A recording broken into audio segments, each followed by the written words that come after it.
Okay, now just start. आज पहली class है आपकी, और जिसमें हम इंडस्ट्रियल ऑटोमेशन के पैनल डिज़ाइनिंग टॉपिक पे हम लोग आज स्टडी करने वाले हैं। और इसमें आप लोगों को हम जैसे इलेक्ट्रिकल ब्लॉक्स के बारे में बताएंगे। ब्लॉक्स यानी कि जो ऑटो कैड डायग्राम में जो आप इलेक्ट्रिकल सिंबल्स बनाते हैं, 10th क्लास से पढ़ते आ रहे हैं या उससे भी पहले। रेजिस्टेंस, कैपेसिटर और इंडक्टर, इन सब का जो चित्र आपने देखा होगा, पिक्चर देखा होगा, ये एक्चुअली ऑटो कैड में बनाया जाता है। तो जितने भी सर्किट ब्रेकर्स, मोटर और बहुत सारी जो चीज़ें हैं वो जो हम यूज़ करते हैं, वो सारी की सारी चीज़ें हम उसके बारे में हम समझेंगे। यहाँ पे देखेंगे कि उसके पिक्चर यानी कि उसका डायग्राम या उसके जो सिंबल हैं जो हम ऑटो कैड में यूज़ करते हैं उसके बारे में हम देखेंगे। और सर्किट ब्रेकर्स के बारे में देखेंगे। सर्किट ब्रेकर्स मतलब बहुत सारे सर्किट ब्रेकर्स होते हैं, they are so many types of circuit breaker. लेकिन हम इस चैप्टर में इंडस्ट्रियल ऑटोमेशन में जो सर्किट ब्रेकर्स यूज़ किए जाते हैं हम उनकी बात करेंगे। स्विचेस की बात करेंगे। डिफरेंट टाइप के स्विचेस हैं आपके घर में, आपके बगल में ही है टॉगल स्विच जो आपके स्विच बोर्ड में लगा हुआ है, वो भी एक स्विच है। लेकिन और भी इंडस्ट्रियल पॉइंट ऑफ व्यू से कितने तरह के स्विचेस होते हैं और उसका कनेक्शन कैसे होता है, वो सारी चीज़ें हम स्विचेस की क्लास में देखेंगे। रिले, ये अपने आप में बहुत बड़ा टॉपिक है। रिले आज के डेट में आरएलसी, रिले लॉजिक कंट्रोल, बहुत ज़्यादा डिमांड में है। एक समय था, अगर मैं बात करूं 2000 ईस्वी या उसके थोड़े से बाद की बात करूं, तो जितने भी लॉजिक बनाए जाते थे वो आपके आरएलसी सर्किट से ही बनाए जाते थे, रिले लॉजिक कंट्रोल से। लेकिन जैसे जैसे पीएलसीज ने मार्केट पकड़ा और लोगों को समझ में आ गया कि with the help of PLC इसमें मेंटेनेंस कॉस्ट लगभग लगभग ज़ीरो है और एक बार इंस्टॉल कर दिया तो ये चलता रहेगा, और इसके यूज से आपके ह्यूमन एरर्स होने के चांसेस बहुत कम हैं, और जो ऑपरेटर है उसकी भी रिक्वायरमेंट नहीं है क्योंकि पीएलसी खुद ब खुद काम करेगा। तो वहाँ से रिले का यूज़ होना कम से कम हो गया। लेकिन आपको मैं बता दूं, ये आज भी करीब करीब 20 से 30% मार्केट। हाँ, बिल्कुल बिल्कुल कर रखा है मैंने। और एक सेकंड लाइन पे रहेंगे।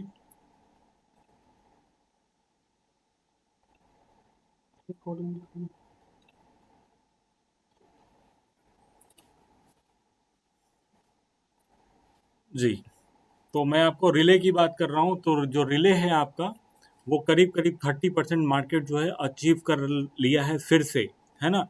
इसने अपने टांग पसार दिए हैं, मतलब कि इंडस्ट्री में यूज़ होना शुरू हो गया है ये रिले।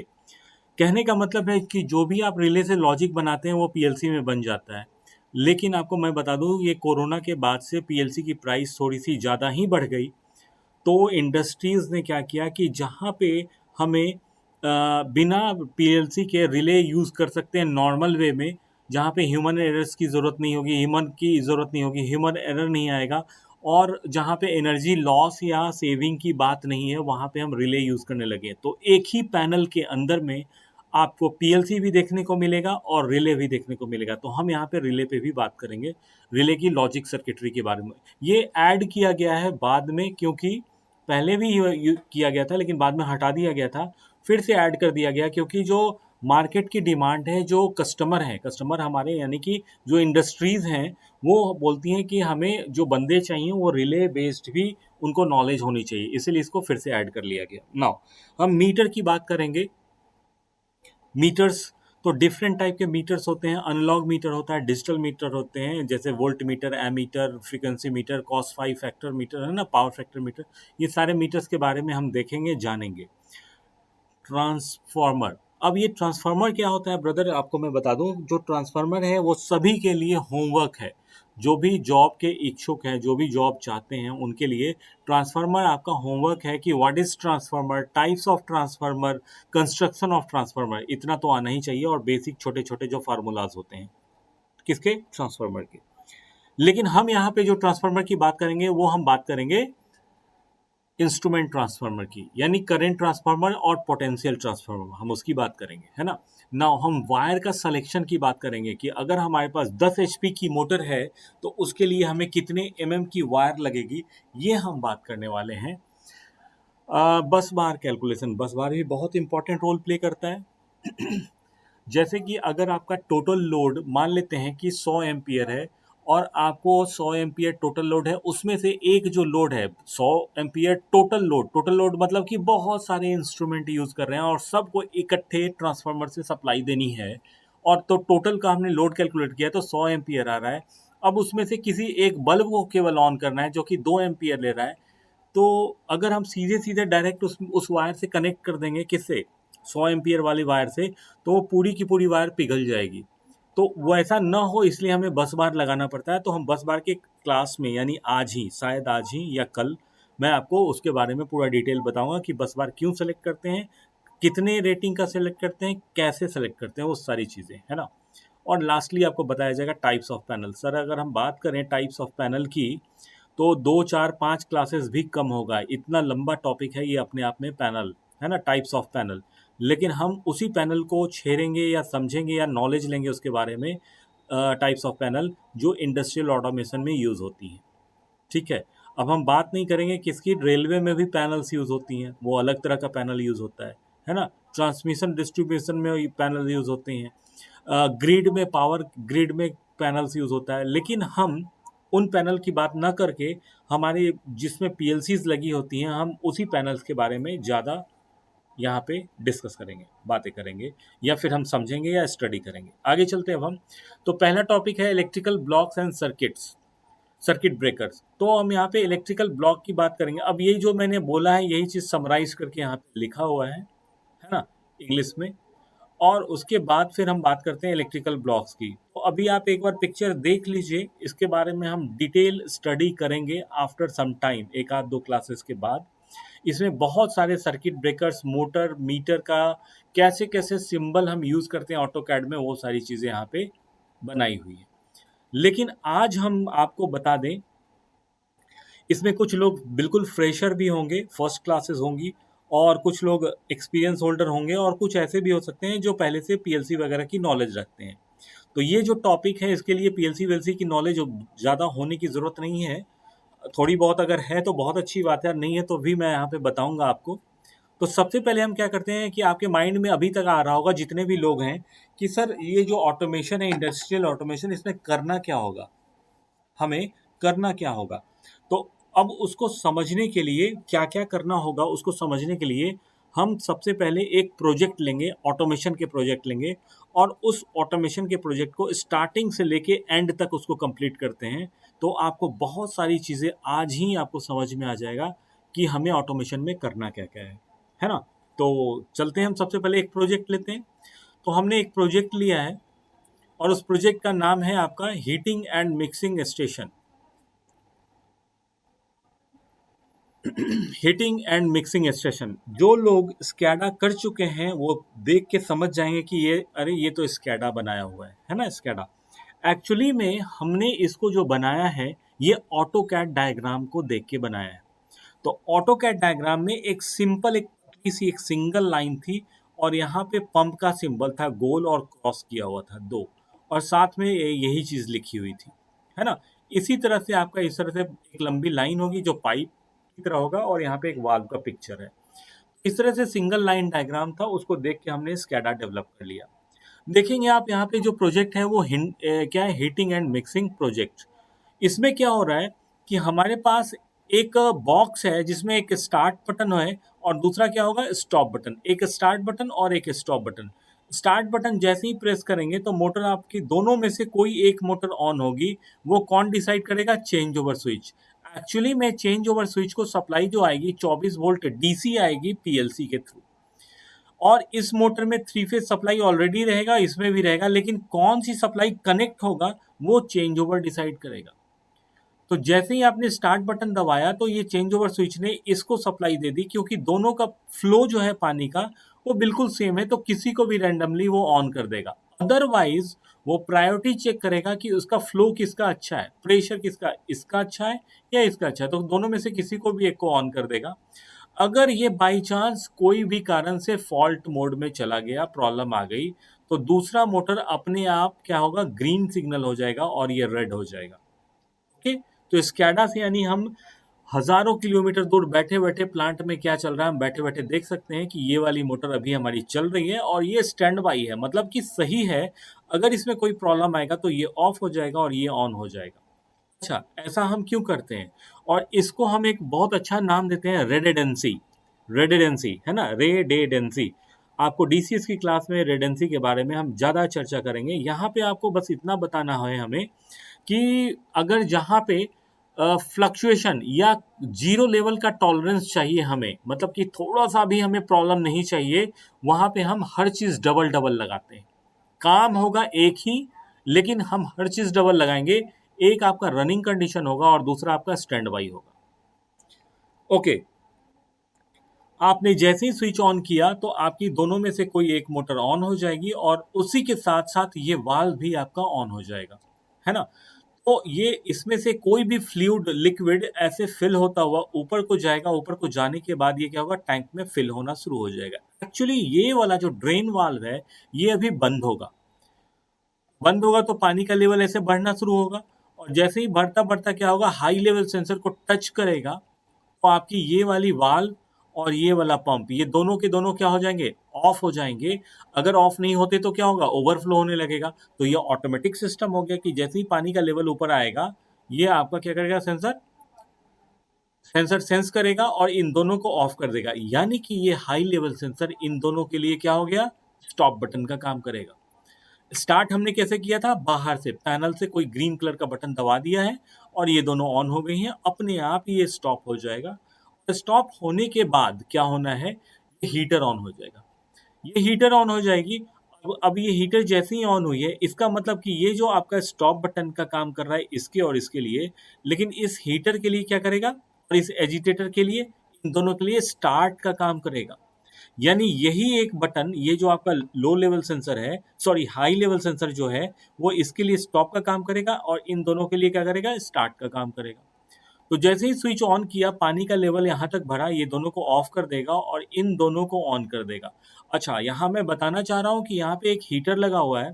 तो जैसे ही आपने हीटर को सप्लाई मिली है, यहाँ से ऑन किया है पीएलसी के थ्रू, तो हीटर के आसपास का टेम्परेचर तुरंत में गर्म हो जाएगा और यहाँ का टेम्परेचर गर्म नहीं होगा।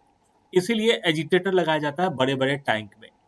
आपने देखा होगा मॉल वगैरह में जूस के कॉर्नर पे एक्रेलिक सीट में, यानी प्लास्टिक की सीट में जूस रहता है और उसके अंदर में गोल गोल ऐसा कुछ घूमता रहता है, क्योंकि टेम्परेचर को सब जगह मेंटेन रखना है। मदर डेयरी हो चाहे अमूल की फैक्ट्री हो, बड़े बड़े कंटेनर होते हैं, उसमें दूध रहता है और दूध को ऐसे से गोल गोल घुमाया जाता है। ठंडा हो या गर्म करना हो, सभी का टेम्परेचर एक समान हो, इसीलिए इसको ऐसे गोल गोल घुमाया जाता है। ठीक है। अच्छा, ये सेंसर ने क्या किया, इन दोनों को ऑन कर दिया, एजिटेटर को भी, और एजिटेटर में यानी कि मोटर को ऑन कर दिया और ये हीटर को ऑन कर दिया। कितनी देर के लिए, आधे घंटे के लिए, क्योंकि जो आपको टेम्परेचर चाहिए वो आधे घंटे में आपको मिल जाएगा। तो आधे घंटे तक ये चलेगा और आधे घंटे के बाद क्या हो जाएगा, ये दोनों ऑफ हो जाएंगी। ऑफ होने के बाद ड्रेन वाल्व जो है वो खुद ब खुद खुल जाएगा, ओपन हो जाएगा। और ओपन होने से क्या होगा, ये पानी का लेवल नीचे गिरने लगेगा। जब गिरता गिरता गिरता गिरता ये लो लेवल सेंसर के जस्ट नीचे आएगा पानी यहाँ पे, वैसे ही ये ड्रेन वाल्व ऑटोमेटिकली अपने आप बंद हो जानी चाहिए, है ना। क्यों? क्योंकि आप जब स्टार्ट बटन दबाओ तो ये पंप जब ऑन होगा और ये वाल्व ऑन होगी, तो पानी ऐसे नीचे की तरफ बहना न लगे, वो रोक के रखे और फिर से ये लिक्विड फिर से बढ़े, यानी रिपीट प्रोसेस हम कर सके जब हम स्टार्ट बटन दोबारा दबाते हैं। ये है एक प्रोसेस। तो ये चीज़ आपको समझना होगा कि ऑटो कैड को देख करके आपको ऑटो कैड बनाने की ज़रूरत नहीं है। ऑटो कैड का पिक्चर आपके सामने रहेगा प्रोजेक्ट में, और उस ऑटो कैड को देख करके आपको क्या डेवलप करना है, स्कैडा। तो ये टोटली स्कैडा है, supervisory control and data acquisition. हमने इसको स्कैडा को बना के स्क्रीनशॉट यानी कट करके यहाँ पे इस पीपीटी में डाल दिया है। एक्चुअली में जब ये प्लांट चलेगा तो what is going in the company, plant के अंदर में जो भी चीज़ें होंगी, मान लेते हैं कि मैंने इसमें, अच्छा जो भी स्कैडा पढ़ चुके हैं उनको पता होगा, जो नहीं पढ़े उनको मैं बता देता हूँ कि ये जो आपका जो मथनी कह लो, एजिटेटर कह लो, ये आपका ओरिएंट करेगा, गोल गोल घूमेगा। लेकिन ऐसा कोई भी फीचर नहीं है अपने स्कैडा में जो इसको ऐसे ऐसे गोल कराओ। गोल भी कराना है तो आपको ऐसे ऐसे करा सकते हो, ये वाला ऐसे ऐसे होगा, है ना, इस तरह से। लेकिन मेरे को अगर ऐसे ऐसे कराना है तो नहीं होगा, तो क्या करेंगे, मैं इसमें ब्लिंक प्रॉपर्टी दे दूंगा कि जैसे ही पीएलसी ने सप्लाई दी एजिटेटर को, तो ये जो आपका एजिटेटर में जो फैंस लगे हुए हैं वो ब्लिंक करने लगे, yellow green yellow green yellow green. कब तक? आधे घंटे तक। तो सामने वाले को पता लग जाएगा कि ये गोल गोल घूम रहा है ना। ना सेम वैसे ही जब मैंने स्टार्ट बटन दबाया, ये आपकी ग्रीन हो गई और ये भी आपका क्या हो जाएगा, ग्रीन। और दोनों ग्रीन होंगे तो पानी का लेवल आपका बढ़ने लगेगा। ठीक है ना, यहाँ तक।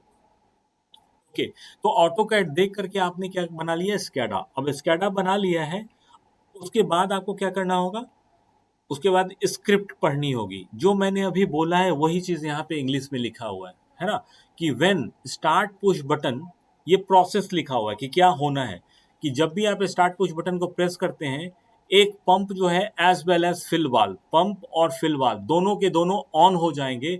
कब तक? जब तक कि हाई लेवल सेंसर को पानी टच ना कर दे। जैसे ही पानी टच करेगा, आपकी मोटर यानी पंप और जो फिल वाल्व है वो दोनों के दोनों ऑफ हो जाएंगी। जैसे ही ऑफ होगी, after that heater and agitator goes on for 30 minutes.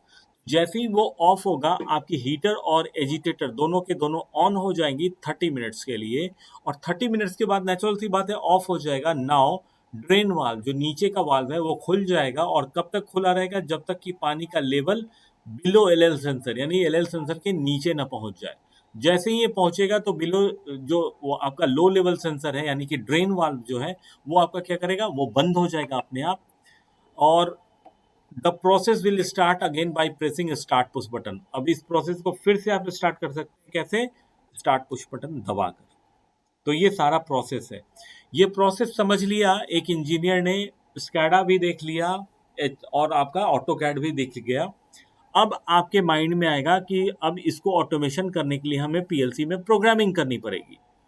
अब पीएलसी में प्रोग्रामिंग करने के लिए आपको क्या पता करना पड़ेगा, कितने इनपुट हैं और कितने आउटपुट हैं, है ना, इस पीएलसी में। तभी तो आप डिसाइड कर पाएंगे कि कौन सी कितने नंबर की पीएलसी, कितने नंबर ऑफ इनपुट आउटपुट की पीएलसी हम परचेस करें या कंपनी से डिमांड करें।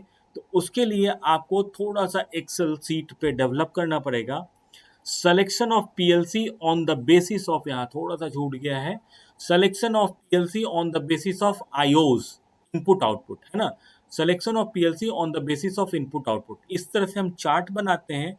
और आपको पता है या नहीं पता है, जो भी है, कि कोई भी जो आपकी पीएलसी आती हो है या नहीं आती है, मान लेते हैं ऐसे ही हम बात कर रहे हैं कि कितने तरह के इनपुट हो सकते हैं। 2 तरह के इनपुट हो सकते हैं। क्या क्या, कौन कौन से? डिजिटल इनपुट और एनालॉग इनपुट। और आउटपुट कितने तरह के होंगे? डिजिटल आउटपुट और एनालॉग आउटपुट। डिजिटल आउटपुट किसको कहते हैं, या सॉरी, डिजिटल किसे कहते हैं और एनालॉग किसे कहते हैं? तो डिजिटल का मतलब हो गया आपका 0 और 1। 0 मतलब ऑफ, 1 मतलब ऑन। एनालॉग की बात करेंगे तो अगर हमें टेम्परेचर मेजर करना होगा, टेम्परेचर के लिए हम क्या करते हैं, आरटीडी वगैरह यूज करते हैं। उसके लिए हमें एनालॉग पीएलसी की जरूरत पड़ती है, यानी कि उसमें एनालॉग इनपुट या आउटपुट होने चाहिए। तो जैसे जितने भी आपके मेजरिंग इंस्ट्रूमेंट हैं, जैसे कि टेम्परेचर को मेजर करने के लिए इंस्ट्रूमेंट आते हैं, आरटीडी, थर्मोकपल, थर्मिस्टर। उसी तरह से आपका टेम्परेचर हो गया, प्रेशर, फ्लो, लेवल, डिस्प्लेसमेंट, ये सारी की सारी चीजें क्या है, आपकी एनालॉग इनपुट है। तो ये जो मैंने अभी आपको नाम गिनवाया, टेम्परेचर, प्रेशर, फ्लो, लेवल, ये सारे के सारे आपके फिजिकल पैरामीटर्स हैं। ठीक है जी, ये सारे के सारे आपके फिजिकल पैरामीटर होते हैं। और इन फिजिकल पैरामीटर को मेजर करने के लिए हमें इंस्ट्रूमेंट की जरूरत होती है। तो ये सारा का सारा आपको इंस्ट्रूमेंटेशन क्लास में बताया जाता है। यहाँ पे हम आपको बताएंगे कि बस इतना बताएंगे कि एनालॉग इनपुट में अगर हम टेम्परेचर को कंसीडर करके चलते हैं और टेम्परेचर मेजर करना है, तो आप टेम्परेचर के लिए क्या करेंगे, आरटीडी या थर्मोकपल या थर्मिस्टर, डिपेंड्स अपॉन रिक्वायरमेंट की कंपनी में क्या चाहिए होगा, उसके अकॉर्डिंगली आप सेंसर का सिलेक्शन करते हैं as a input, analogue input. अगर मैं एनालॉग आउटपुट की बात करूं तो क्या होगा एनालॉग आउटपुट? एनालॉग आउटपुट आपके होंगे एक्चुएटर्स, वाल्व। आपके घर में जो ऊपर में टंकी लगी हुई है छत के ऊपर में, और उसके साथ एक पाइप के साथ क्या लगा हुआ है, एक चाबी सा वाल्व लगा हुआ है जिसको कहते हैं हम गेट वाल्व। अगर उस गेट वाल्व को मैं ऑटोमाइज कर दूं कि यहाँ लैपटॉप से बैठे बैठे वो बंद या खुलेगा, तो वो क्या हो जाएगा सर, अनलॉग आउटपुट। तो जितने भी वाल्व होंगे वो सारे के सारे आउटपुट होते हैं, या तो डिजिटल होगा या तो अनलॉग। डिजिटल में क्या होता है, या तो जीरो होगा या तो वन, या तो पानी जाने देगा या पानी रोक के रखेगा।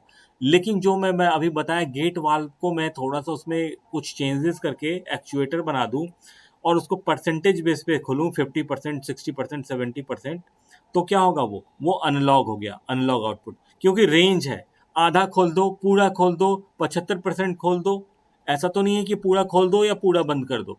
अगर पूरा खोल दो पूरा बंद कर दो ऐसा होता, वो डिजिटल हो जाता है, जिसको कहते हैं हम सेलोनॉइड वाल्व, सेलोनॉइड वाल्व, जीरो और वन पे काम करेगा। ठीक है, वो सारी चीजें आपको बताई जाएंगी एक एक करके। तो यहाँ पे अनलॉग और डिजिटल, अनलॉग न इनपुट है न आउटपुट है आपके प्रोजेक्ट में, जो भी है वो डिजिटल इनपुट है और डिजिटल आउटपुट है। तो यहाँ पे आप देख पा रहे हैं डिजिटल इनपुट में एक स्टार्ट बटन होगा, एक स्टॉप बटन होगा, लो लेवल सेंसर है और एक हाई लेवल सेंसर है। उसी तरह से डिजिटल आउटपुट की बात करेंगे तो पंप है आपके पास। अच्छा, पंप बोलेंगे दो है तो दो बार लिखना चाहिए था सर आपको, लेकिन हम एक बात बताना चाह रहे हैं कि जब वो चलेगा तो किससे चलेगा, चेंज ओवर स्विच से। और चेंज ओवर स्विच से पीएलसी से जो सप्लाई आ रही है वो सिंगल आ रही है, तो हम एक सिंगल आउटपुट ही कंसीडर करेंगे। क्योंकि आपको मैं बता दूं कि पीएलसी का जो प्राइस होता है इंक्रीज और decrease on the basis of requirement की कैसा हमें फंक्शन है, और सबसे ज्यादा इंपॉर्टेंट रोल प्ले करता है पीएलसी की प्राइस का नंबर ऑफ इनपुट आउटपुट। जितने नंबर ऑफ इनपुट आउटपुट की पीएलसी लेंगे उतना ही आपका प्राइस बढ़ता हुआ चला जाता है। तो एक आपका पंप का हो गया, दूसरा फिल वाल्व हो गया, तीसरा आपका drain valve, next heater and agitator. तो इससे, इस चार्ट से आपको ये पता लग गया कि वैसी पीएलसी जिसमें कम से कम 4 इनपुट और 5 आउटपुट होने चाहिए डिजिटल। लेकिन ऐसी कोई भी पीएलसी मार्केट में नहीं आती है जो कि इनपुट की संख्या कम और आउटपुट की संख्या ज्यादा हो। जितने भी फिक्स टाइप और मॉड्यूलर टाइप पीएलसीज हैं उसमें इनपुट जो है वो 60% है और जो आउटपुट है वो है आपका 40%, यानी इनपुट की संख्या हमेशा ज्यादा होगी। लेकिन फिर आपके प्रोजेक्ट में आउटपुट की संख्या ज्यादा है तो आपको कंसीडर किसको करना पड़ेगा, आउटपुट को, क्योंकि आउटपुट को कवर अप करना है। तो एक जो आएगा आपका सबसे बेसिक वाला पीएलसी वो 6:4 यानी 6 इनपुट और 4 आउटपुट वाली पीएलसी आती है, तो वो आपके काम के लायक नहीं है क्योंकि उसमें आउटपुट कितने हैं, केवल 4। और यहाँ पे आपके प्रोजेक्ट में कितने आउटपुट हैं, 5। तो 5 आउटपुट वाली भी पीएलसी नहीं आती है, मिनिमम 6 आउटपुट वाली पीएलसी आती है। तो अगर आउटपुट की संख्या 6 होगी तो इनपुट की संख्या 60:40 के रेशियो में अगर करेंगे तो वो 8 हो जाएगा। तो 8 इनपुट और 6 आउटपुट, ये वाली पीएलसी आपको सेलेक्ट करना पड़ेगा। आपके माइंड में आएगा कि सर अब तो हमारी इनपुट 4 फालतू हो गई और एक आउटपुट फालतू हो गया। ये अच्छी बात है, जब भी हम कोई भी प्रोजेक्ट करते हैं तो उसमें कुछ इनपुट और कुछ आउटपुट हमें फ्री छोड़ देना चाहिए। हो सकता है कि कंपनी का जो ऑनर है वो कल को बहुत अच्छा लगे उसे ऑटोमेशन, तो वो एक्सपेंशन करने की सोचे, तो हम उसी इनपुट आउटपुट को यूज कर सकते हैं, नहीं तो हमें एक नया पीएलसी खरीदना पड़ता। दूसरा रीजन ये होता है कुछ इनपुट आउटपुट छोड़ने का कोई भी प्रोजेक्ट में, एक्स्ट्रा लेने का। कहने का मेरा मतलब ये है कि अगर कोई इनपुट या आउटपुट आपका खराब हो जाए, शॉर्ट कट जाए इंटरनली, तो आप उस वायर को उठा करके, सेंसर की वायर को उठा करके जो फ्री में पड़ा हुआ है आपका इनपुट आउटपुट, उस पे आप वहां पे उसको इंस्टॉल यानी टाइट कर दें और प्रोग्राम को अपलोड करके जहां जहां इनपुट नंबर 3 मान लो खराब हुआ है और इनपुट नंबर 8 पे आपने उस वायर को उठा के लगा दिया है जो फ्री था, तो अब जहां जहां आपकी इनपुट नंबर 3 लिखी हुई है वहां पे इनपुट नंबर 8 लिखना होगा प्रोग्राम में, और फिर प्रोग्राम को डाउनलोड कर देंगे। इस ऐसे केसेस में आपको पीएलसी खोलने की जरूरत नहीं होगी, पीएलसी रिप्लेस करने की जरूरत नहीं होगी। इसीलिए ये दो मुख्य रीजन होते हैं, एक एक्सपेंशन कि कल को हमें एक्सपेंशन करना पड़े तो पीएलसी हमें खरीदना ना पड़े एक स्मॉल लेवल पे, या फिर दूसरा जो हमने बताया आपको कि अगर कोई भी इनपुट या आउटपुट आपकी खराब हो जाती है तो आप उसको वहां से उठा करके दूसरा जो फ्री है उस पर ला सकते हैं और प्रोग्राम के अंदर में बस थोड़े से चेंज करके फिर से पीएलसी को चला सकते हैं।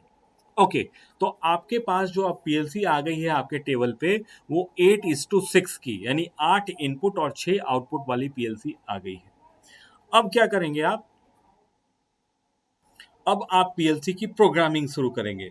तो यहाँ पे आप देख पा रहे हैं कि पीएलसी की प्रोग्रामिंग हमने ऑलरेडी कर रखा है। तो हमने एक, जैसे कि जो फ्रेशर हैं उनको मैं बता दूं कि सबसे पहले आपको एलन ब्रेडली ही पढ़ाया जाएगा।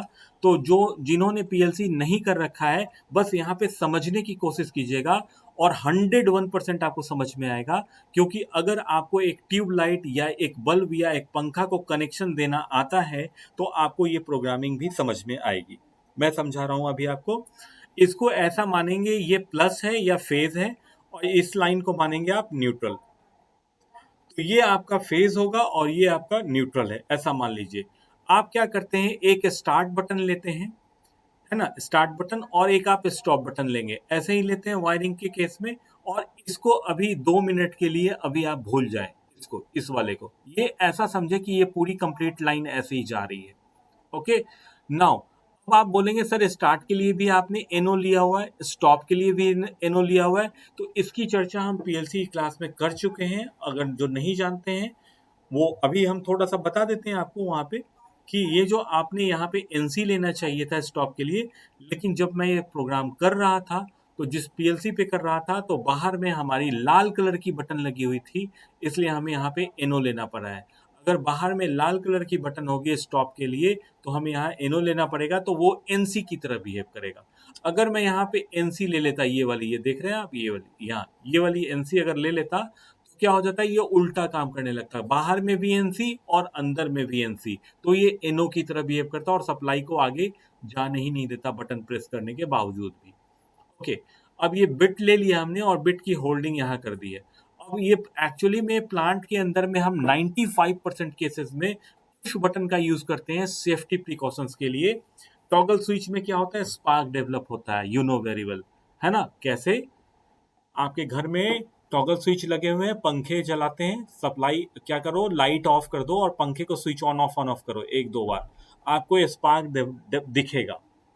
तो सोचिए कि 100 वाट के पंखे को चलाने में आपको स्पार्क दिख रहा है, तो 100 एचपी के मोटर को चलाएंगे या 5-10 एचपी के मोटर को चलाएंगे डायरेक्टली डीओएल से, या फिर आप कह लो कि टॉगल स्विच से, तो क्या होगा, बहुत हैवी स्पार्क डेवलप होगा।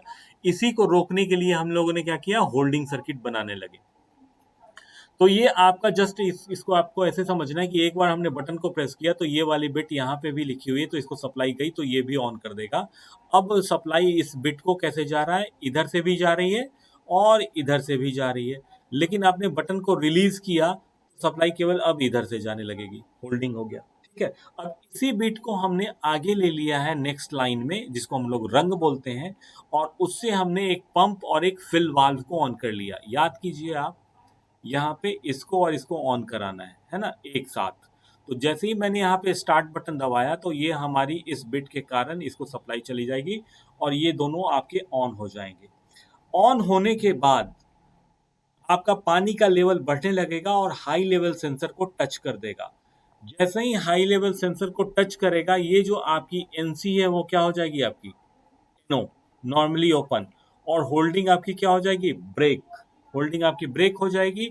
और ब्रेक होने के कारण क्या होगा, ये दोनों के दोनों ऑफ हो जाएंगे। तो देख लीजिए केवल 2 लाइन में आपका ओवरफ्लो का जो प्रोग्राम है वो कंप्लीट हो गया है ब्रदर।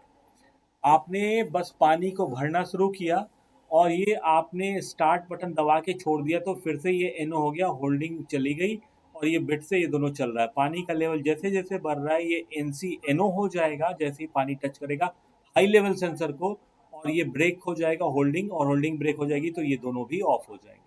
आगे पानी टच कर रखा है किसको, हाई लेवल सेंसर को, तो ये एनओ बन गया है। अच्छा, यहाँ पे हमने एनसी ले रखा है और यहाँ पे हमने हाई लेवल सेंसर को, यही इनपुट नंबर 2 को एनओ ले रखा है। जब ये एनओ हो गया है पानी के टच करने से, तो ये क्या हो जाएगा, एनसी हो जाएगा। अगर वो एनओ वहां हुआ है तो यहाँ पे एनसी हो जाएगा। जब ये एनसी हो गया है, समझिएगा आप यहाँ पे, ये अगर एनसी हो गया है, और इसको अभी थोड़ी देर के लिए भूल जाइए अभी, ठीक है, समझिए कि ये पूरी लाइन है। तो जब ये अगर एनसी हो गया है तो एक अनदर बिट हाई हो जाएगी, और यही बिट की एड्रेसिंग हमने यहाँ पे भी ले रखा है। तो जैसे ही पानी टच करेगा तो क्या होगा, ये वाली ऑन हो जाएगी बिट, है ना। अब ये बिट ऑन हो गई है, वही बिट को हम आगे ले लिए हैं नेक्स्ट लाइन में, और उससे एक टाइमर चला दिया हमने। और टाइमर कितनी देर के लिए चलाया मैंने, आधे घंटे के लिए। आप लोग को पता है कि जो आधा घंटा 30 मिनट्स है उसको हमने सेकंड में कन्वर्ट करना होता है टाइमर के लिए, टी ऑन टाइमर के लिए, यहाँ पे हमने आधे घंटे के लिए कर दिया है। अब इसके टीटी बिट से आपकी हीटर और एजिटेटर चलेगा, इसके इसके टीटी बिट से हीटर और एजिटेटर चलेगा, और वो चलता रहेगा हीटर और एजिटेटर। अब हीटर और एजिटेटर चलता रहा, जैसे ही आपका 30 मिनट्स कंप्लीट होगा ये दोनों के दोनों ऑफ हो जाएंगी, और ये दोनों ऑफ हो गई, और उसके डन बीट से क्या हुआ, इसके डन बीट से क्या होगा आपका, ड्रेन वाल्व ऑन हो ड्रेन जाएगा, वैल्यू ड्रेन वाल्व नीचे वाली वाल्व ऑन हो जाएगी। अब ड्रेन वाल्व ऑन हो गई तो पानी का लेवल नीचे गिरता चला जाएगा। जैसे ही पानी का वाल्व, पानी जो है वो ड्रेन वाल्व पूरी तरह से ड्रेन हो जाएगा, तो क्या होगा, लो लेवल सेंसर जो पानी पहले से एनसी बना हुआ था, यानी कि ऊपर था पानी, वो क्या हो जाएगा, एनओ हो जाएगा। ये लो लेवल सेंसर, पानी जब होगा ही नहीं तो ये एनओ हो जाएगा। अब जब एनओ होगा तो ये होल्डिंग आपकी ब्रेक हो जाएगी, और इस होल्डिंग के ब्रेक होने से क्या होगा, ये टाइमर आपका ऑफ हो जाएगा, और टाइमर ऑफ होगा तो आपकी डन बिट ऑफ हो जाएगी, तो ड्रेन वाल्व भी ऑफ हो जाएगा। अब फिर से स्टार्ट बटन दबाया आपने, तो पानी का लेवल बढ़ने लगा, और हाई लेवल सेंसर को टच कर गया, सॉरी लो लेवल सेंसर को टच किया पहले, तो वो क्या हो जाएगा, वो एनसी हो जाएगी।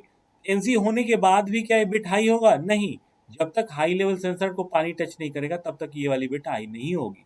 तो कहने का मतलब ये है कि ये एनसी हो गया, पानी रोका हुआ है, पानी ऊपर फिर से बढ़ने लगा, और ये हाई लेवल सेंसर ने इन दोनों को ऑफ कर दिया, और इस हाई लेवल सेंसर ने ही टाइमर को चला दिया, और टाइमर से आपकी ये दोनों आउटपुट ऑन हो गई, और उसके क्या होगा, डन बिट से ड्रेन वाल्व ऑन हो गया।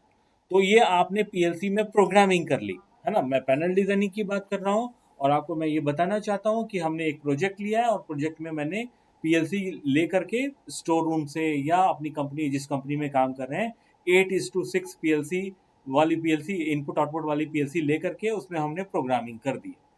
प्रोग्रामिंग करने के बाद फिर हम एक वायरमैन को दे देंगे, और वो क्या करेगा, वायरिंग कर लेगा। अब बात आती है लोड कैलकुलेशन की। तो लोड कैलकुलेशन में क्या होता है सर, आपको मैं बता दूं, लोड कैलकुलेशन करना बहुत ही आसान है। आप अब जहां पे आप रूम में बैठे हुए हैं उसका भी टोटल लोड कैलकुलेट कर सकते हैं। अभी तुरंत 2 मिनट में आपको समझ में आ जाएगा। सबसे पहले हमें इसी तरह से चार्ट बनाना पड़ेगा, और चार्ट बनाने के बाद इक्विपमेंट्स लिखने होंगे। तो क्या क्या इक्विपमेंट्स है, एक रनिंग पंप है, दूसरा स्टैंड बाई पंप है, नेक्स्ट आपका फिल वाल्व है, ड्रेन वाल्व है, हीटर एंड एजिटेटर। और कुछ है, तो आप बोलेंगे सर हाँ है ना, लो लेवल सेंसर और हाई लेवल सेंसर। वो दोनों के दोनों ब्रदर 24 वोल्ट में काम कर रहा है डीसी, तो उसको हम कंसीडर नहीं करते। जैसे स्टार्ट बटन और स्टॉप बटन को हम कंसीडर नहीं कर रहे हैं लोड कैलकुलेशन में, उसी तरह से हम लो लेवल और high level just a switching device है, तो उसको भी हम लोड में कैलकुलेट नहीं करेंगे। नाउ अब हमने यहाँ पे क्या किया, सबकी कनेक्टेड लोड है उसकी रेटिंग लिख ली। 7.5 HP, 7.5 HP, 5 ampere, 5 ampere, 30 kilowatt, 35 kilowatt. तो जो रेटिंग था हमने लिख लिया है। उसके बाद रनिंग लोड की बात करेंगे। तो रनिंग लोड में क्या होता है कि ये दोनों में से कोई एक ही मोटर ऑन होगा एक बार में, वो लिखा, एक को डेड डैश कर दिया। 5 ampere fill valve, 5 ampere drain valve, 30 kilowatt heater and 5 kilowatt आपका एजिटेटर। ये आपने लिख लिया कि ये भाई जब रन करेगा फुल लोड पे सबको ऑन कर देंगे, तो इससे ज़्यादा कोई भी इंस्ट्रूमेंट नहीं है इसमें। अब जितने भी आप ऐसे सोच लीजिए, मन में समझ लीजिए, या आप इस चीज़ को नोट कर लीजिए कि जितने भी इंस्ट्रूमेंट हैं जो किलोवाट पे होगा, या वाट पे होगा, या एचपी पे होगा, सबको हमें एम्पियर में कन्वर्ट करना पड़ेगा, है ना। तभी हम उस वायर का, इंस्ट्रूमेंट का, प्लग का, सॉकेट का हम क्या कर सकते हैं, सिलेक्शन कर सकते हैं। आपके घर में भी हर जगह, ईच एंड एवरीवेयर। अगर आपके पास 7.5 एचपी है, देखिए यहाँ 7 थोड़ा सा इसके ऊपर ओवरलैप हो गया है, तो यहाँ पे भी 7.5 एचपी लिखा हुआ है। इसको 7.5 एचपी को 1.5 से मल्टीप्लाई कर देंगे, यानी कि जितने भी एचपी हैं, हॉर्स पावर, उसको अगर एम्पियर में कन्वर्ट करना होगा तो आपको 1.5 से मल्टीप्लाई करना होगा, तो वो एम्पियर में आ जाएगा। यानी कि 7.5 एचपी की मोटर कितना एम्पियर लेगी फुल लोड करंट, तो 11.25 एम्पियर वो लेगा। क्लियर है ना।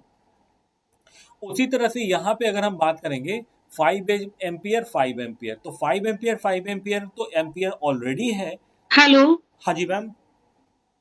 सर, मतलब वॉइस डिस्कनेक्ट हो गई थी, तो आप वापस रिपीट करें।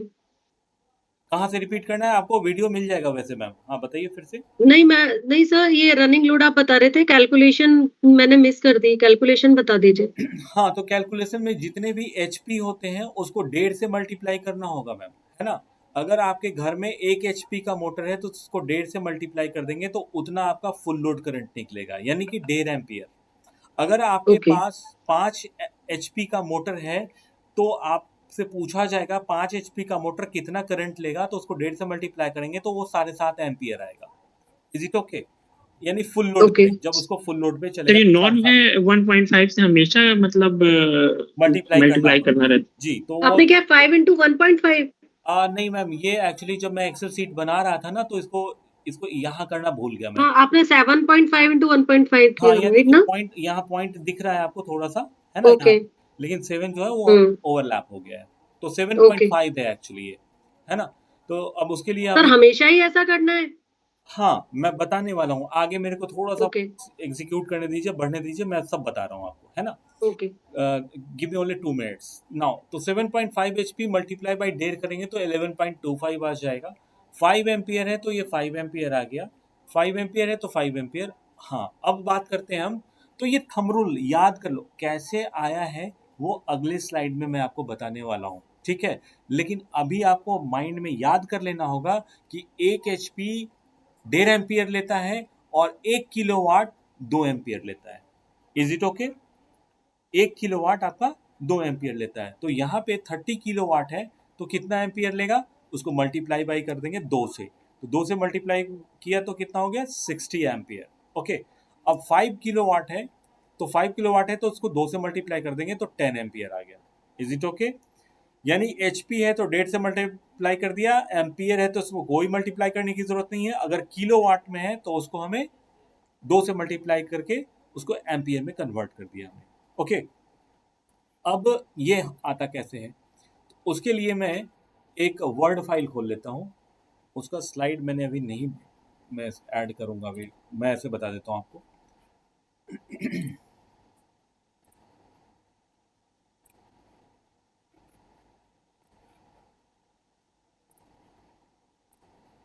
ओके, बस ऐसे समझेंगे कि 1 HP takes a load of 1.5 amp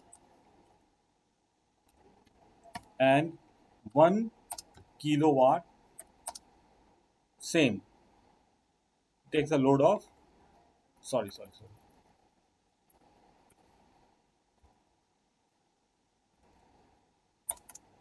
2 ampere. कैसे आया मैं बताता हूँ। सभी को पता है P इज इक्वल्स टू क्या होता है, अगर सिंगल फेज की बात करें तो V VI। Multiply by I and multiply by, एक चीज और होता है कॉस, अब मैं फाई नहीं कॉस्ट। लिख cos पाऊंगा, phi। हाँ तो मैं PHI लिख देता हूँ, है ना, फाई। हम्म।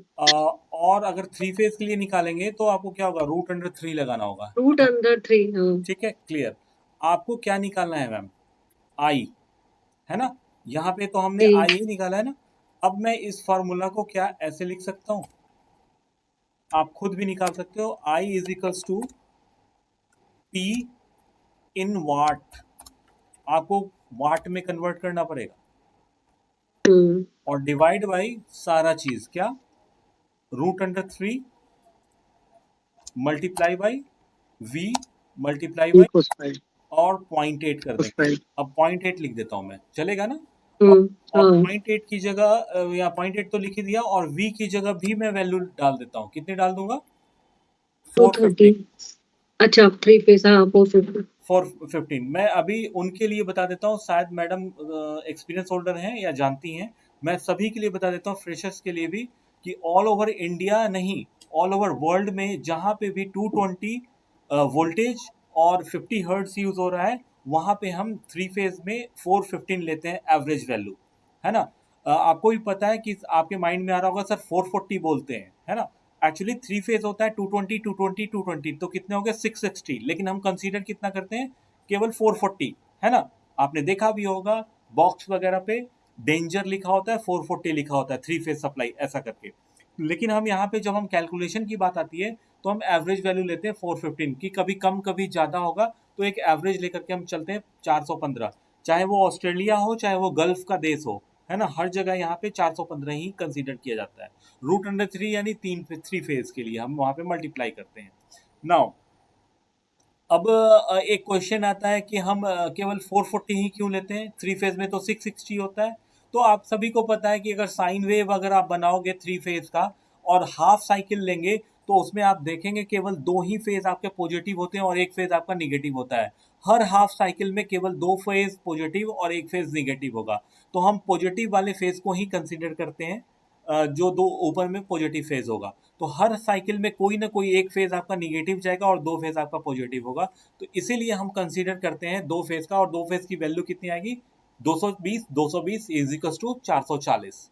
सो दैट हम लोग बोलते हैं 440। ओके, नाउ अब मैं इसको कैलकुलेट करता हूं। तो मान लेते हैं कि अगर मैं किलोवाट के लिए कर रहा हूं तो 1 किलोवाट क्या होगा, I is equal to 1000 divide by, है ना, रूट अंडर 3 के लिए क्या होता है 1.737 multiply by 415 multiply by 0.8। Is it okay?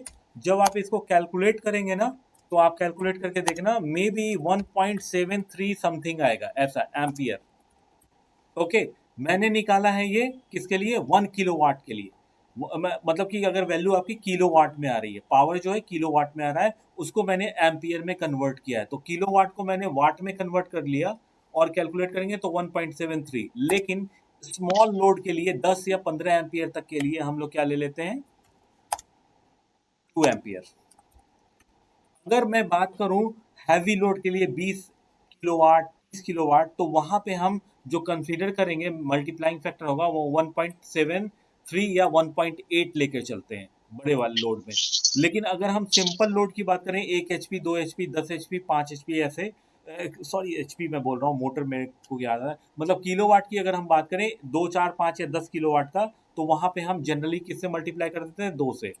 तो बड़े बड़े पैनल डिजाइनिंग में जहाँ पे बहुत कम पढ़े लिखे लोग, वायरिंग वायरमैन कह लीजिए, या जो छेद करते हैं जो वेल्डर हैं वगैरह, उन सबको भी पता होता है कि अगर आपको बोल दिया जाए कि मेरे पास 7.5 किलोवाट का एक लोड है यानी मोटर है, तो कितना एम्पियर का वो लोड करंट लेगा, तुरंत बता देगा, वो 2 से मल्टीप्लाई करेगा और आपको बता देगा कि इतना होगा।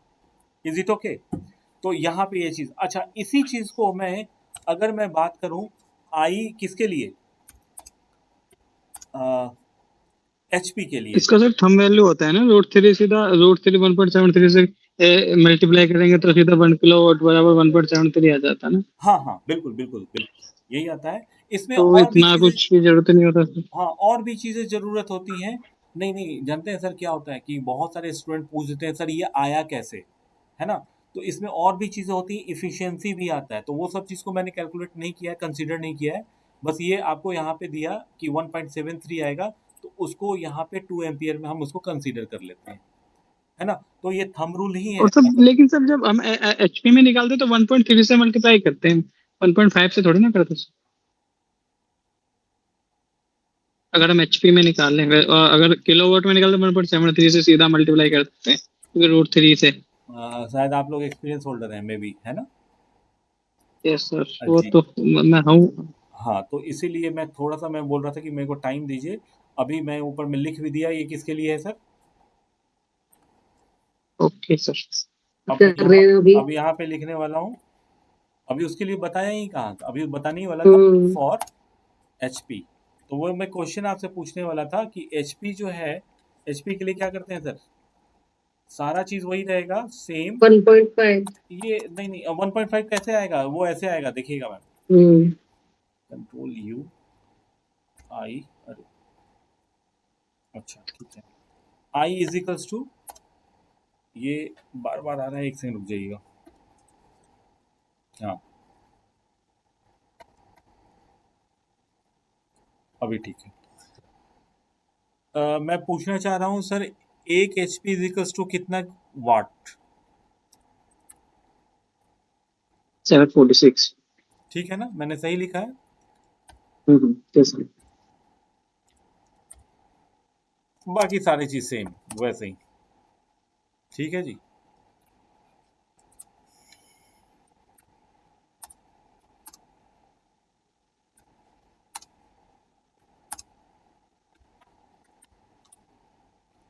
अभी क्लियर हो गया सर?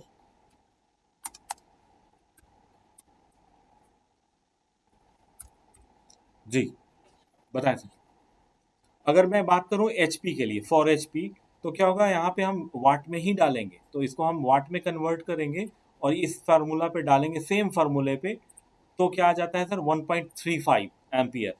आप कैलकुलेट करके देख लीजिएगा, 1.35 समथिंग, एक आध दो डिजिट और होता है, तो उसको राउंड ऑफ में यानी सिमिलरिटीज कर लेते हैं कि 1.5 एम्पियर। आपके इंडस्ट्री में भी ये यूज हो रहा होगा, जितने भी किलोवाट के लिए आप यूज करते होंगे तो उसको 2 से मल्टीप्लाई कर देते होंगे फुल लोड करंट के लिए। अगर एचपी में अगर कोई भी मोटर की रेटिंग है तो आप सीधे सीधे उसको 1.5 से मल्टीप्लाई कर देते होंगे। Is it okay sir? Clear है? चलिए आगे चलते हैं हम। इसको मैं सेव कर लेता हूँ, बाद में मैं इसको बताता हूँ पीपीटी इसको, कि स्टूडेंट को टाइम वेस्ट ना हो।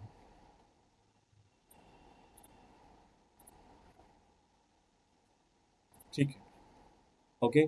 आगे चलते हैं अब हम अपने यहाँ पे आगे। अच्छा, अब देखते हैं कि अब हम टोटल लोड निकाल रहे हैं। अगर टोटल लोड निकाल दिया तो क्या होगा, ये सारे के सारे को ऐड कर देंगे हम। तो जितने भी एम्पियर हैं अगर सबको ऐड कर देंगे तो क्या आ जाएगा, ये 91.25 एम्पियर। ठीक है। अब 91.2 एम्पियर जो है, एक्चुअली इसमें थोड़ा सा एडिट किया था मैंने, just wait for some while.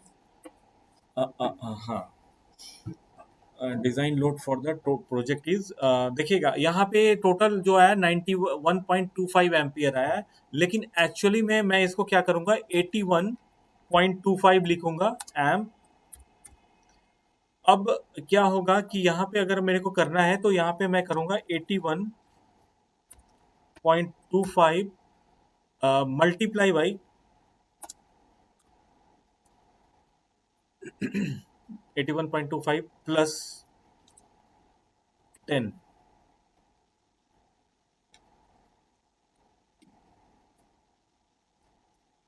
Okay,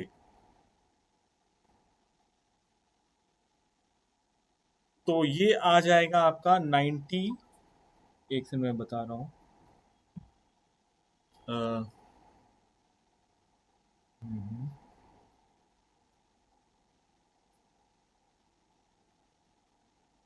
plus 81.25, हाँ 89.25, यस यस।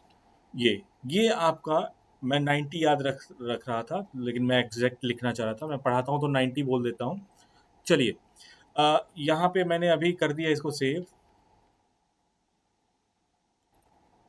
अभी कैलकुलेट, हमारा 81.25। हाँ देखिए, मैं बताने जा रहा हूँ कि यहाँ पे देखेंगे कि जो आपको मैंने अभी अभी कैलकुलेशन में बताया, वहाँ पे क्या था, पावर फैक्टर यानी 0.8 ऑलरेडी हमने कैलकुलेट कर दिया था, है ना, P is equals to √3 V I cos five में 0.8 हमने ऐड कर दिया था। तो जहां जहां हमने 0.5 ऐड किया है तो वहां पे हमें 0.5 ऐड करने, 0.8 आई एम सॉरी, 0.8 यानी जो पावर फैक्टर है उसको हम ऐड नहीं करेंगे, मल्टीप्लाई नहीं करेंगे। लेकिन यहाँ पे जो 2 एम्पियर आ रहा है, दो टाइप के, यानी 5 एम्पियर और 5 एम्पियर, इन दोनों को ऐड करके क्या करेंगे हम, उसको 0.8 से मल्टीप्लाई करेंगे पावर फैक्टर से।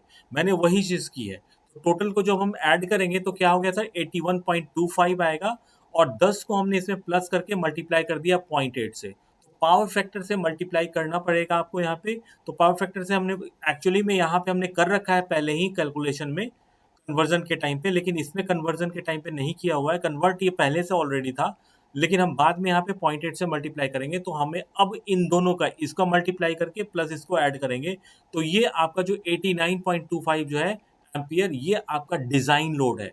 एक्चुअली में जो टोटल लोड आया है वो आपका कितना है, 91.25, है ना, 91.25। लेकिन अगर आप इसको डिजाइन लोड में कन्वर्ट करेंगे तो जो एम्पियर वाला पार्ट होगा, अगर आपके प्रोजेक्ट में कोई सीधे सीधे एम्पियर ले रहे हैं तो उसको 0.8 से मल्टीप्लाई करना पड़ेगा। अदरवाइज अगर नहीं है तो आप सीधे सीधे मल्टीप्लाई करके जो भी आपका टोटल लोड होगा वही आपका डिजाइन लोड बन जाएगा। तो ये आपका डिजाइन लोड है, थोड़ा सा कम आ रहा है, देख रहे हैं 91.25 और यहाँ 89.25। अब क्या करते हैं, 89.25 आपके पास है। अब यहाँ पे लिखा हुआ है क्या कि फर्दर वी सेलेक्ट, अब हमारे पास जो टोटल लोड आया है उसी के बेस पे हम क्या सेलेक्ट करेंगे सर, पावर केबल, मतलब power cable in the sense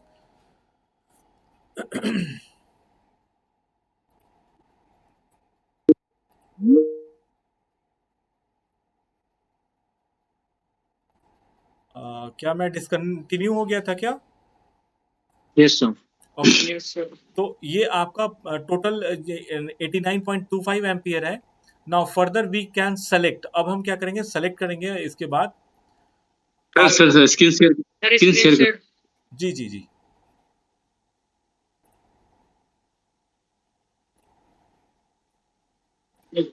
sir ये वीडियो कैसे प्रोवाइड करोगे आप? आपको वो टेलीग्राम पे मिल जाएगा लिंक, वहां से आप डाउनलोड कर लीजिएगा। सर ग्रुप पे भेज देना, व्हाट्सएप ग्रुप पे भेज देना टेलीग्राम का लिंक। हाँ हाँ, बिल्कुल बिल्कुल मिल जाएगा सर। अभी देख लीजिएगा, वो मिल जाएगा। जैसे आपको लिंक मिला है ना क्लास ज्वाइन करने के लिए, सेम वैसे ही आपको लिंक भी मिल जाएगा। सॉरी, लिंक नहीं मिलेगा आपको, पूरा का पूरा वीडियो उसमें हम डाउनलोड कर देंगे। आप अपने वहाँ से कोई भी बंदा जो भी ग्रुप में है उसको डाउनलोड कर सकते हैं अपने लैपटॉप डेस्कटॉप जिसमें भी। नाउ अब आपके पास, आप समझिएगा कि जो पैनल है, जिस पैनल को हम बनाने जा रहे हैं, उसका टोटल लोड कितना है भाई साहब? 89.25। हम इसको राउंड फिगर में 90 मान लेते हैं, है ना, 90 एम्पियर। अब 90 एम्पियर यानी ट्रांसफार्मर से जो सप्लाई आ रही है पैनल तक, वो क्या आएगी सर? 90 एम्पियर। ओके। अब 90 एम्पियर तो पैनल तक आएगा, उसके बाद फिर डिस्ट्रीब्यूट हो जाएगा कितना, वो अलग अलग 7.5 एचपी के लिए अलग करंट है, मोटर्स जो चल रही हैं उसकी अलग करंट है, करंट रेटिंग है, तो वो पैनल के बाद डिस्ट्रीब्यूट कर दिया जाएगा पैनल। लेकिन ट्रांसफार्मर से जो मेन पैनल तक सप्लाई आएगी वो 90 एम्पियर आ रही है, और 90 एम्पियर लाने के लिए आपको केबल का सिलेक्शन करना पड़ेगा। तो आपकी कंपनी जिस भी केबल कंपनी से टाई अप है, उसमें उन्होंने चार्ट दिया हुआ है उस कंपनी ने। एग्जाम्पल के लिए मैं आर काबिल की बात करता हूँ या क्रॉम्पटन की बात करता हूँ, और उन्होंने अगर कॉपर केबल की बात करें, कॉपर देखिए, हम जो पावर केबल लेते हैं दो तरह के लेते हैं, एक तो कॉपर का ले सकते हैं और दूसरा आपका एल्युमिनियम का। तो जो फ्रेशर है उनके लिए बताता हूँ कि जो आयरन आप यूज़ करते हैं इस्त्री गर्म करने के लिए, है ना, कपड़े को आयरन करते हैं, तो उसमें जो केबल लगी होती है वो एक्चुअली पावर केबल है। जो लैपटॉप है उसमें जो आप चार्जर कनेक्ट करते हैं वो पावर केबल ही बोलते हैं आप। तो सबसे मोटी होती है केबल, उसी के ऊपर में पूरा का पूरा लैपटॉप का लोड होता है, इसलिए सबसे ज़्यादा मोटा होता है, यानी एम्पियर रेटिंग ज़्यादा है, आपके लैपटॉप का एम्पियर रेटिंग ज़्यादा है। आप अभी चार्जर यूज करते हैं 1 एम्पियर का, 2 एम्पियर का, फास्ट चार्जिंग है 5 एम्पियर का, साइज बड़ा हो जाता है और उसकी केबल की थिकनेस भी अंदर में मोटी हो जाती है। सेम ऐसे ही यहाँ पे भी आपके एम्पियर रेटिंग जैसे जैसे आपकी बढ़ती जाएगी, ये देखेंगे आप, करंट रेटिंग है, करंट रेटिंग जैसे जैसे बढ़ती जाएगी वहाँ पे आपकी नॉमिनल एरिया जो आपका mm² ये बढ़ता जाएगा। इस वाले चार्ट को आपको डिलीट कर देना है, मतलब माइंड में नहीं रखना है, ये पुराने जमाने में यूज होता था।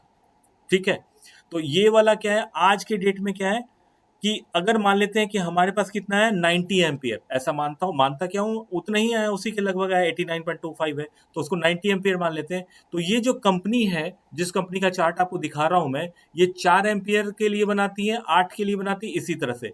आप बोलेंगे सर ऐसा क्यों, मैं एग्जाम्पल के लिए बताता हूँ कि आपके घर में जो स्विचेज हैं वो 2 एम्पियर के हैं, 6 एम्पियर के हैं, और आपके 16 एम्पियर के आते हैं जिससे आप एसी वगैरह चलाते हैं।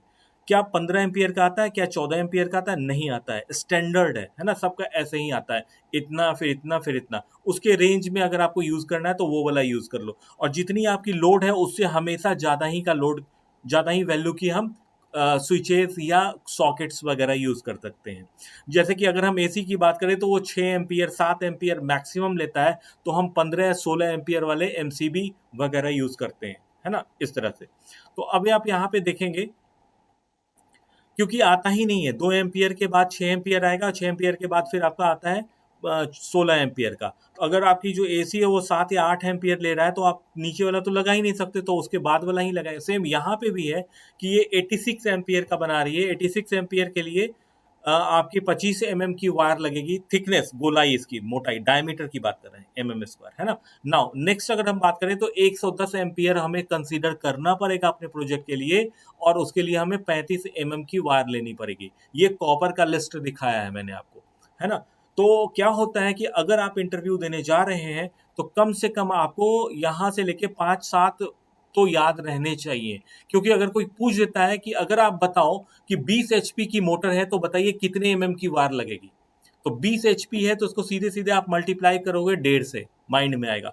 तो जब आप 1.5 से मल्टीप्लाई कर रहे हो तो 20 मल्टीप्लाई बाय 1.5 कितना हो गया, 30 एम्पियर, है ना। 20 HP का है तो वो 30 एम्पियर लेगा। अब आपको थोड़ा सा याद रहेगा कि भाई 29 यानी 4 से 6, आप 6 बोलेंगे तो बोलेगा करेक्ट है ना। तो उसको समझ में आ जाएगा कि आपको कन्वर्जन करना भी आता है और थोड़ा मोड़ा आपको सिलेक्शन, नॉमिनल एरिया कैसे हम निकालते हैं वो भी आपको पता है। लेकिन आप जिस भी कंपनी में जाते हैं और पैनल के लिए काम करते हैं, अगर पावर केबल सेलेक्ट करना होगा तो जिस भी कंपनी का आपका केबल का सिलेक्शन केबल यूज कर रहे हैं उसका सिलेक्शन चार्ट देखेंगे और उसके अकॉर्डिंगली आप डिसाइड करते हैं कि कितने एमएम की वायर लगेगी। ओके, नाउ ये है आपका कॉपर का। अगर हम एल्युमिनियम की बात करें, क्योंकि जनरली प्लांट के अंदर में हमारी कौन सी केबल यूज होती है, पावर केबल एल्युमिनियम की यूज होती है सर। क्यों? क्योंकि जो यूटिलिटी डिपार्टमेंट है, यूटिलिटी डिपार्टमेंट क्या होता है, जहां पे इलेक्ट्रिसिटी का डिस्ट्रीब्यूशन होता है। एक बहुत बड़ा प्लांट है, मान लेते हैं बाइक का प्लांट है, तो बाइक की प्लांट है और 5 किलोमीटर में फैला हुआ है। हीरो होंडा जो आपका मानेसर में बहुत बड़ा है, तो एक एक प्लांट ए में आपकी हैंडल बन रही है, प्लांट बी में आपका इंजन बन रहा है, प्लांट सी में आपके चेचिस बन रही है, इस तरह से।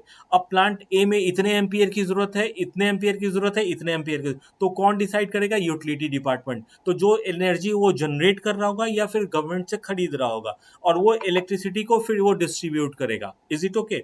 तो मैं अभी बात कर रहा था यूटिलिटी डिपार्टमेंट की। तो अगर मैं बात करूं कि यूटिलिटी डिपार्टमेंट से आपकी प्लांट ए की जो डिस्टेंस है वो 600 मीटर है।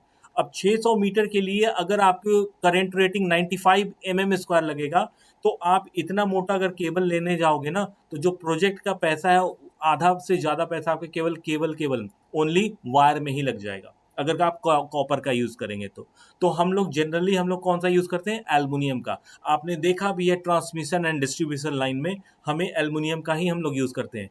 तो दोनों में फर्क क्या है? फर्क ये है इसकी कंडक्टिविटी कम होती है, एल्युमिनियम की कंडक्टिविटी कम होगी। तो अगर मैं बात करूं कि मान लेते 86 एम्पियर के लिए हमें 25 mm² की वायर लगनी थी और 86 एम्पियर है, और अब हम कॉपर की जगह एल्युमिनियम यूज करेंगे, तो ये 25 की जगह हो सकता है कि 30 या 35 या हाँ इसी के आसपास में आपका mm² बढ़ जाएगा, मतलब एरिया बढ़ जाएगा। Is it okay? अगर आप एल्युमिनियम का यूज करते हैं, एरिया बढ़ जाएगा, मतलब साइज बड़ा हो जाएगा, सब चीज बड़ा हो जाएगा, लेकिन फिर भी कॉपर के अकॉर्डिंगली अगर हम कंपेयर करेंगे कॉपर से, तो भी हमारा प्राइस इसका कम ही रहेगा एल्युमिनियम का। इसीलिए हम लोग ज्यादातर 90% केसेस में इंडस्ट्री में हम क्या यूज करते हैं, एल्युमिनियम की वायर यूज करते हैं पावर केबल के लिए। एक चीज और मैं बता दूं कि अगर आपका डिस्टेंस बहुत कम है, ट्रांसफार्मर से लेके आपके घर का जो एनर्जी मीटर है उसकी डिस्टेंस बहुत कम है, तो आप लोग क्या यूज करते हैं घरों के लिए, ज्यादातर सीधे सीधे कॉपर की केबल यूज करते हैं, है ना। कॉपर की केबल, अगर डिस्टेंस ज्यादा है पोल का और आपके घर के बीच का डिस्टेंस ज्यादा है, तो आज की डेट में हम लोग एल्युमिनियम का पावर केबल यूज कर रहे हैं। ओके है? तो आपने अभी अभी क्या क्या देखा सर, एक बार थोड़ा सा सिंक्रोनाइज कर लेते हैं चीजों को। सबसे पहले हीटिंग एंड मिक्सिंग स्टेशन देखा आपने, प्रोजेक्ट देखा, कैसे देखा, ऑटोकैड के डायग्राम के थ्रू। ऑटोकैड से आपने स्कैडा बना लिया, डेवलप कर लिया, उसके बाद प्रोसेस को समझा, और समझने के बाद सिलेक्शन ऑफ पीएलसी किया, पीएलसी का सिलेक्शन किया कि कैसे हम पीएलसी को सिलेक्शन करेंगे। सर पीएलसी का सिलेक्शन का मतलब है नंबर ऑफ इनपुट आउटपुट, कितने इनपुट अनलॉग है, डिजिटल है, अनलॉग है, डिजिटल है। उसके बेस पे आपने पीएलसी का सिलेक्शन किया, पीएलसी आपको मिल गई, पीएलसी पे आपने प्रोग्रामिंग कर ली, और प्रोग्रामिंग करने के बाद आपने उस पीएलसी को दे दिया वायरमैन को, वो कनेक्शन करेगा, है ना, एनओएनसी लगाएगा, मतलब उसके जो पेंच होंगे उसके साथ कनेक्शन करेगा। अब आपकी बारी आती है क्या, पावर केबल का सिलेक्शन करने का। पावर केबल या कंट्रोल केबल, दोनों की बात करूंगा मैं यहाँ पे, है ना। तो जैसे अगर पावर केबल की बात करेंगे तो टोटल लोड कैलकुलेट करेंगे, टोटल लोड कैलकुलेट कर लिया आपने, और टोटल लोड कैलकुलेट करने के बाद आपने सिलेक्शन चार्ट से आपने देख लिया। मैं आपको बताना चाहूंगा कि अभी हमारे पास जो आया है वो 86 की जगह हमारे पास जो आया था वो 90 एम्पियर आया था, और 90 आप नहीं ले सकते, आपको 110 लेना पड़ेगा। लेकिन अगर आपके पास प्रोजेक्ट बहुत बड़ा है, 10 20 50 लाख का है, तो आप सीधे सीधे कंपनी वाले से बोल सकते हैं कि सर मेरा लोड तो 90 एम्पियर है और आपका जो स्टैंडर्ड है वो 110 एम्पियर के लिए है, यानी 15 एम्पियर हमें फालतू लेना पड़ रहा है, तो क्या करें। तो बोलेगा सर कितने मीटर बनाने हैं, क्या करना है, वो तुरंत अपने पैरामीटर चेंज करेगा और आपको 90 एम्पियर के बराबर इक्विवेलेंट वो अपना स्टैंडर्ड को चेंज कर देगा। लेकिन वो सबके लिए नहीं करेगा, वो केवल आपके लिए करेगा, क्योंकि आपका माल बहुत ज़्यादा है, थोक में आप ले रहे हैं, इज इट ओके? तो ऐसा भी होता है, क्योंकि अगर आप बात करें कि यहाँ पे अगर हम 86 ले रहे हैं, 86 की जगह हमारे पास 90 आया और हम 110 यूज़ कर रहे हैं, तो क्या होगा कि 90 और 110 के बीच में डिफरेंस आप देख रहे हैं, मान लेते हैं कि वो हमारा 30 पे ही काम हो जाएगा, 30 पे, और 30 से 35 पे हम बढ़ा रहे हैं, तो हमारे प्रोजेक्ट में जो टोटल कॉस्ट है वो 4 लाख रुपए का डिफरेंस आ रहा है। तो वो 4 लाख का डिफरेंस को मैनेज किया जा सकता है अगर आपका, नेचुरल सी बात है, बहुत बड़ा डिफरेंस है, तो आप उसको बात करके कंपनी वाले से, कंपनी वाले दौड़े हुए आ जाते हैं पैनल वाले के पास और बोलेंगे ठीक है मैं आपके लिए तैयार कर देता हूँ माल। लेकिन वो सबके लिए नहीं है, स्टैंडर्ड तो यही होगा। चलिए आगे चलते हैं हम। ठीक है, आज के लिए इतना ही रखते हैं बॉस, क्योंकि अभी तुरंत में क्लास हमारी एक और है डीसीएस की, तो जो डीसीएस वाले हैं वो डीसीएस के लिए फिर से ज्वाइन कर लेंगे। मैं 2 मिनट के अंदर में आपको लिंक भेज रहा हूँ।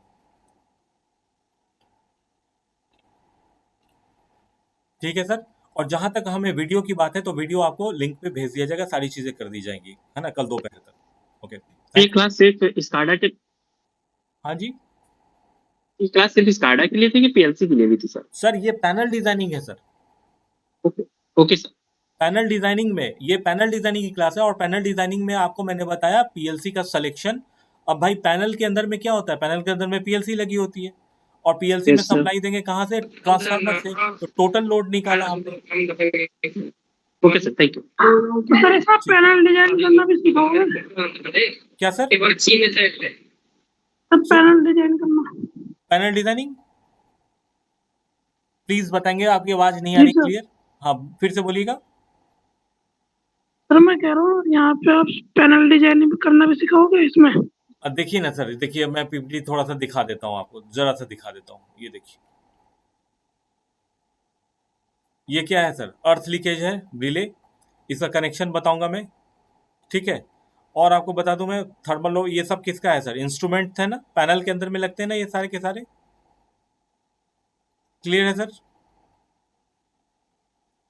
जो कॉन्टेक्टर कॉइल पीएलसी। होंगे, जो कॉन्टेक्टर कॉइल होगा उसको सिलेक्शन कैसे करेंगे वो भी बताया हुआ है पूरा का पूरा यहाँ पे एक्सप्रेशन के साथ। ठीक है, ये सारे के सारे आपके सर्किट ब्रेकर हैं, एमसीसीबी, एमपीसीबी। ओके है सर? सर। ठीक है, कल मिलते हैं फिर इसी टाइम पे 7 o'clock। ठीक है, ओके, थैंक यू।